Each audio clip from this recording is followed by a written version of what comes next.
Jadi kita penyakit itu dihasilkan dari bakteri yang ada di kotorannya itu. Sudah berjalan sampai titik mana? Sampai Saat mana? ini dalam pembangunan baru lagi, perluasan.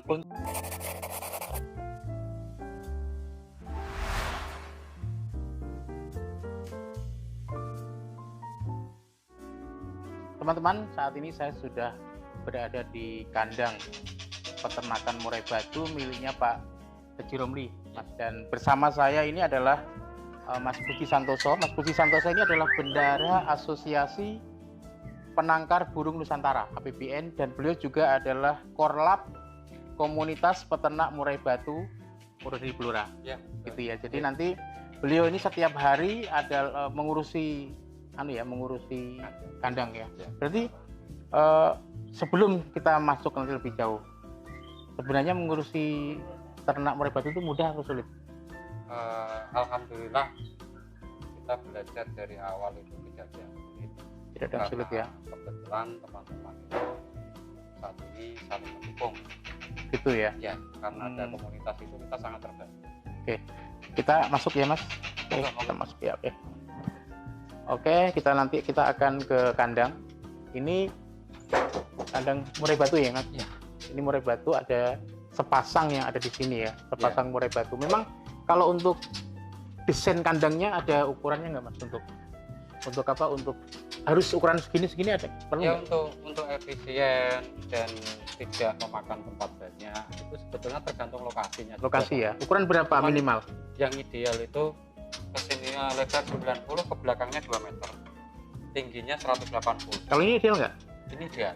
Ideal ya. Berarti untuk sepasang ini digunakan untuk sepasang murai batu ya. Ya. Murai batu indukan kayak gini untuk siap menjadi indukan berarti pilih. Ya. Yang berapa usia Kak gitu? Rata-rata sih ada yang pastol itu di usia 8 bulan sampai 10 bulan sudah bisa ditangkap. Jadi artinya kalau misalnya saya pemula mau murai batu indukan ini cari di mana? Di komunitas? Di sini pun bisa kita bantu, di komunitas bisa bantu, Oh, dari gitu ya. APBN Blora bisa bantu. Berarti artinya untuk pertama misalnya sepasang cukup ya? Cukup. Sepasang cukup. Satu pasang ini untuk standar harganya berapa? Ya, ada yang kisaran 5,5. Satu sepasang atau satu pasang ya? Pasang 5,5 juta pun sudah cukup untuk satu.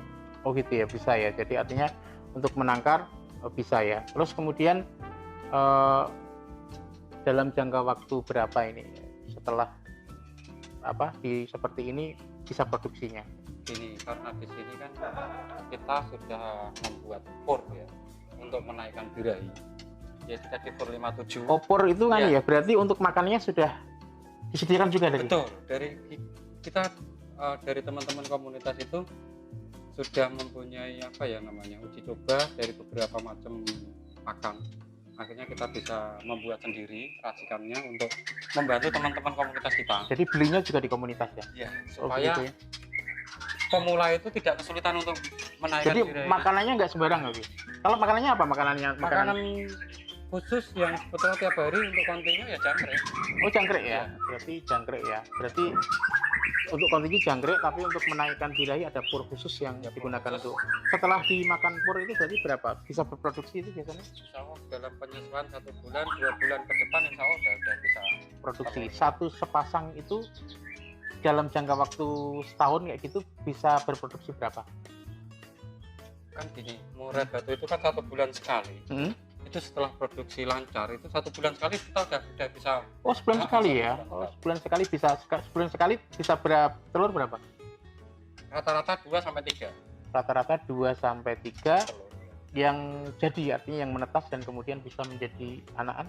Ya itu nanti tergantung embrionya bagus dan tidaknya. Tapi insya Allah dengan pur 57 itu 3-3-nya insya Allah netasnya bagus. Bagus ya? Kalau terus harga jual untuk anakan yang standar seperti ini berapa Mas? 2,5 juta. 2,5 juta ya. Jadi kita kesana dulu lagi. Ya. Ini ada yang warna-warna lain nggak ya di sini ya? Sebetulnya yang saat ini kalau kayak gini kok kayaknya lebih sempit lagi ya? Ya, dengan kita bagi dengan lokasinya Pak. Oh gitu ya. Berarti artinya tidak harus ideal seperti ini pun sudah cukup ya? Bisa.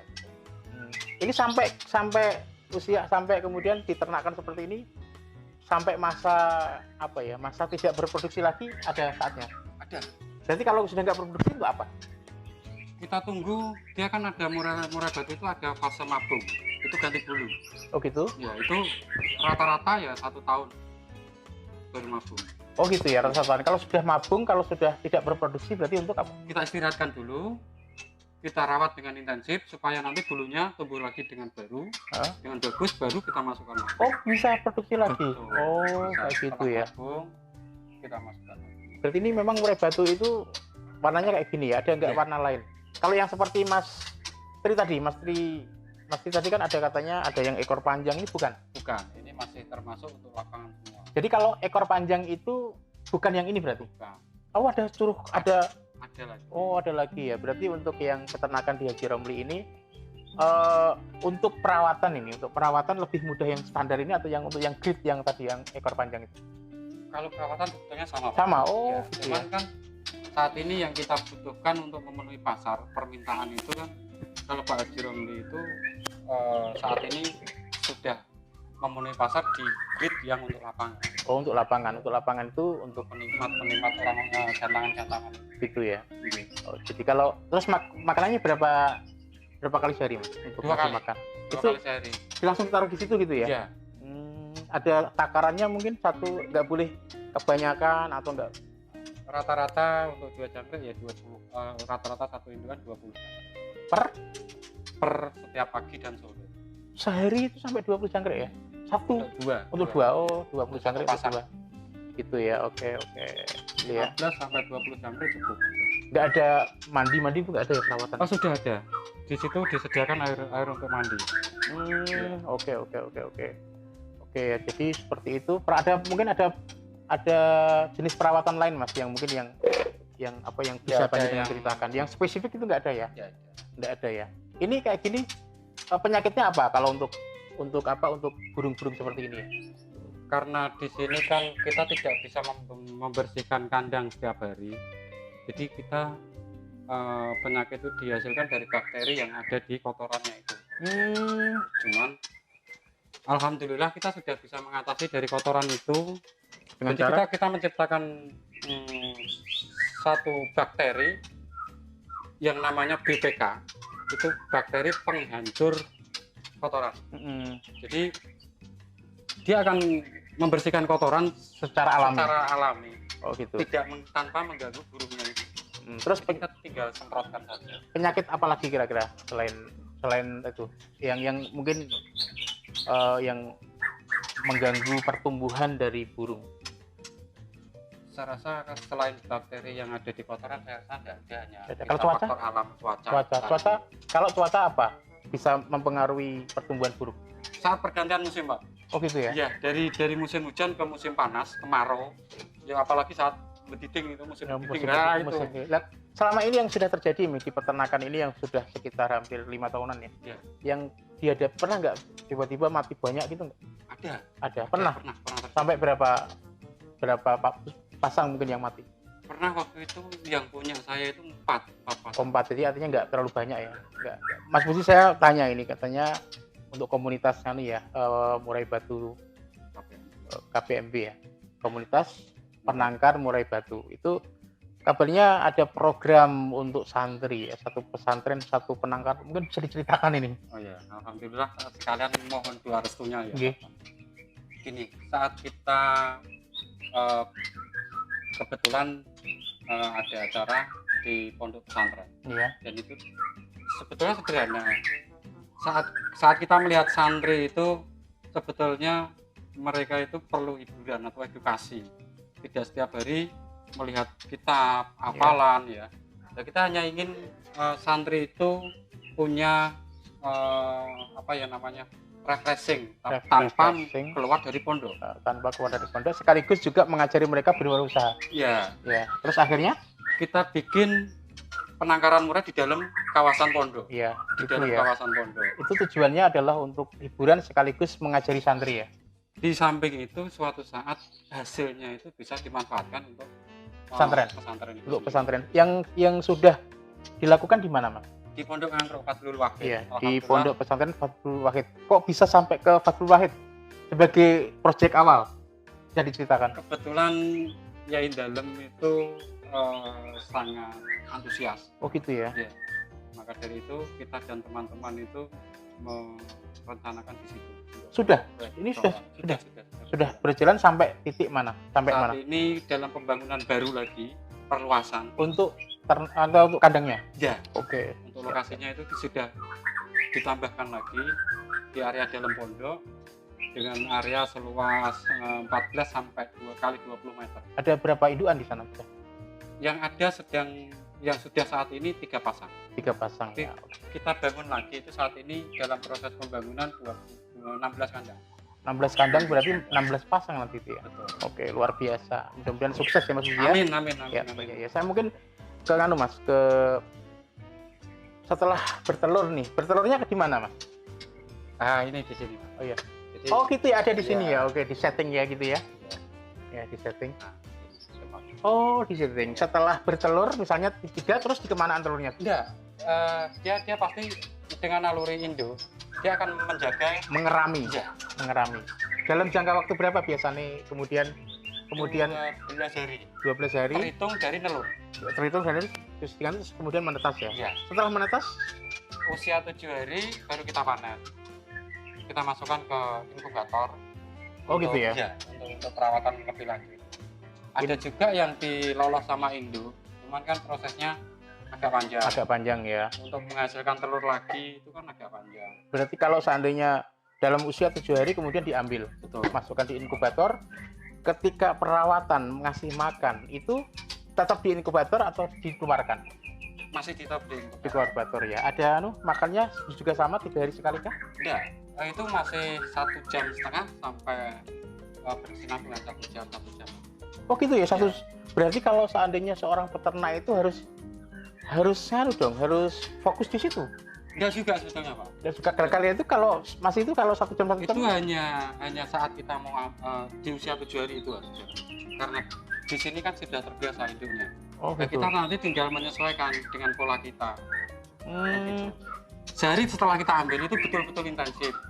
Tapi setelah itu kan sehari toh? ya Oh gitu, sehari toh intensif, setelah itu kita tinggal atur menunya kan mengikuti dengan kita. ritme kita ya.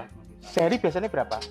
4 kali. 4 kali. Dan kemudian sejak dari kemudian 7 hari kita ambil itu, kemudian siap dijual itu pada usia berapa? 2 bulan bisa dijual. Kalau untuk yang standar ini dengan kisaran harga 2 juta. 2 juta minimal ya. Kalau di 2 juta. Kalau Pak Haji Romli punya 50 indukan, 1 bulan per induk 2 berarti ada 100. Gitu ya. Ya, Berarti ada 100 logika ya, Ya, 100.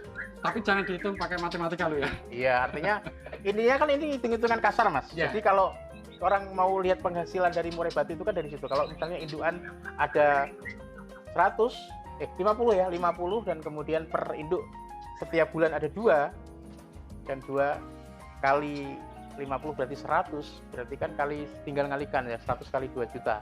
Biasa bisa mencapai 200-an juta. Itu kalau seandainya semuanya bertelur seperti itu.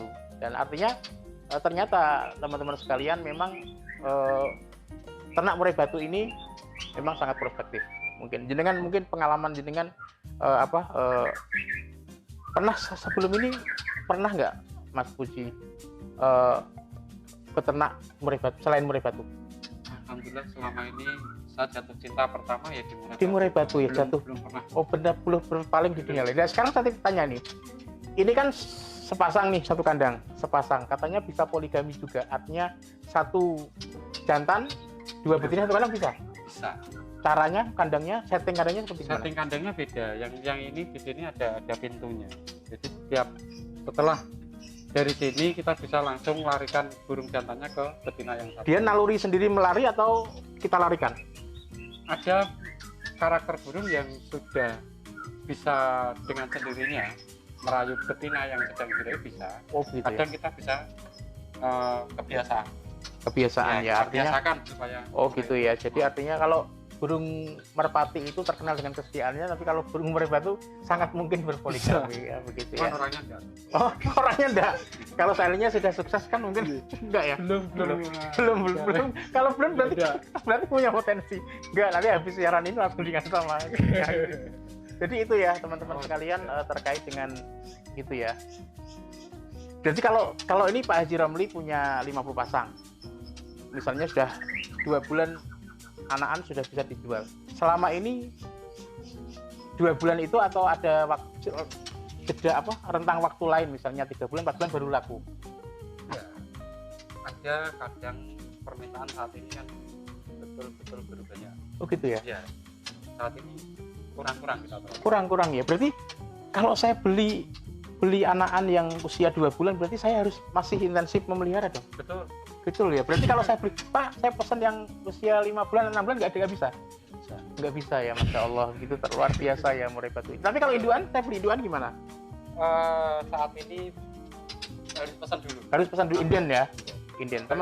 Gitu ya. Teman-teman sekalian, ini tadi perbincangan saya dengan Mas Budi Santoso bagaimana merawat dan mengurus sehari-hari tentang murai batu ya. Ternyata sesungguhnya ya mudah dengan dasar ilmu pengetahuan seseorang bisa beternak murai batu dan perspektifnya sangat panjang. Ini saya mau tanya terakhir nih, modal. Kalau sepasang kan berarti kebutuhan saya kan hanya kandang dan indukan dan kemudian pakan. Pakan untuk jangkrik itu mudah nggak? Mudah ya, mudah banget, artinya banyak yang beli ya, dan komunitas bisa memfasilitasi.